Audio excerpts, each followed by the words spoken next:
প্রথমে 3 নংয়ে বলা হয়েছে যে a মাইনাস b ইকুয়াল 5 এবং ab ইকুয়াল 36 হলে a কিউব মাইনাস b কিউবের মান কত।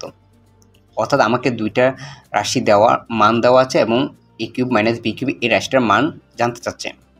সো প্রথমে আমরা দেওয়া আছে দিয়ে লিখব যে a মাইনাস b ইকুয়াল 5 এবং ab ইকুয়াল 36।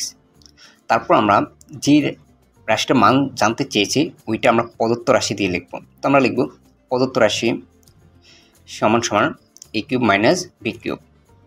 তো আমরা a কিউব মাইনাস b কিউবের একটা সূত্র শিখেছি। সূত্রটা হচ্ছে যে a minus b whole cube plus 3ab into a minus b। অর্থাৎ এটা a কিউব মাইনাস b কিউবের অনুসিদ্ধান্ত সূত্র। মান নির্ণয়ের অঙ্কের ক্ষেত্রে সবসময় অনুসিদ্ধান্ত সূত্রটাই ব্যবহার হয়। এখন আমরা যেহেতু আমরা সূত্রটা বসালাম এবং এটারও মান জানি, এগুলোরও মান জানি, আমরা মানগুলো বসিয়ে নিব। প্রথম আমরা a মাইনাস বির মান আমরা কত জানি 5, তো আমরা এখানে 5 বসাবো। এটার উপর কিউব আছে তো আমরা এখানে কিউব দিলাম, তারপরে প্লাস 3 লিখলাম। a বির মান কত, a বির মান হচ্ছে 36, তো আমরা 36 লিখলাম।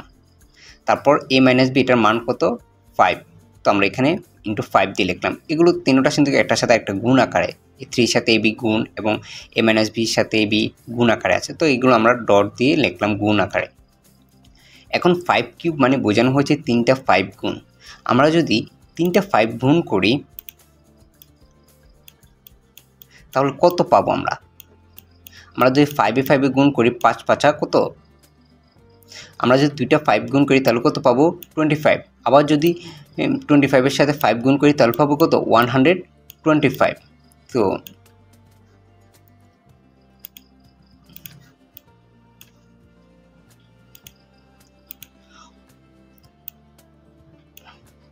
তো এখন আমরা লিখব 125।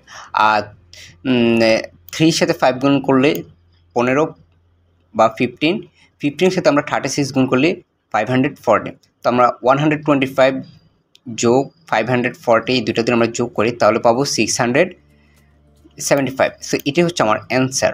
তো আশা করি তোমরা বুঝতে পেরেছ 3 নং অঙ্কটা আমি কীভাবে সমাধান করেছি। প্রথম আমরা দেওয়া আছে মানগুলো বসালাম, তারপর সূত্র বসালাম, তারপর আমরা সূত্র বসানোর পরে আমরা মানগুলো বসিয়ে ক্যালকুলেশন করলাম, আমাদের ফাইনাল অ্যান্সারটা আমরা পেয়ে গেলাম। তো এখন আমরা 4 নংয়ে চলে যাব।